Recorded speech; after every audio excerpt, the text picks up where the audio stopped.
Praise the lord. ఈరోజు దేవుడు మనతో మాట్లాడుతున్న వాక్యము వాగ్దానము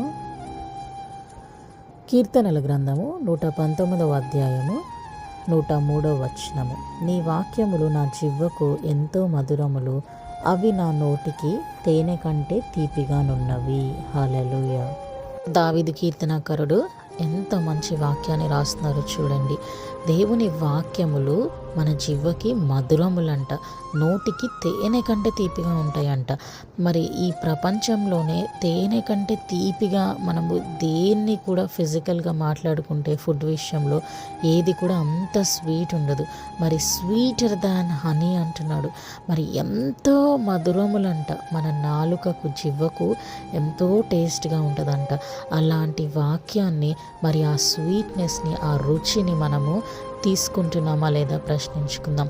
ఈరోజు నీ జీవితంలో అనారోగ్యం అన్న మారా ఉందేమో, అప్పుల బాధ అన్న మారాగా ఉందేమో, ఇంకా మరి ఎన్నో సమస్యలలో మారాగా ఉన్నాయేమో పరిస్థితులు మారకుండా. ఈ వాక్యాన్ని నువ్వు తీసుకుంటే దాన్ని దేవుడు మధురంగా మార్చగల గొప్ప దేవుడు. ఎందుకంటే ఎంతో మధురములు నీ వాక్యములు, నోటికి తేనె కంటే తీపిగా ఉన్నాయి అంటున్నారు. మరి కడుపులో ఉన్న ఆ మారాన్ని, శరీరంలో ఉన్న మారాన్ని, నీ మైండ్లో ఉన్న మానసిక మారాన్ని అంతటిని నువ్వు తీసేసేయాలంటే ఈ వాక్యాన్ని నువ్వు ఎప్పుడైతే తీసుకుంటావో ఆ మారా నుంచి దేవుడు మధురంగా మార్చి ఆయనని మహిమపరిచే బిడ్డల వలె మనలను ఉంచుతాడు. May the lord bless you and give you peace. Have a fruitful day.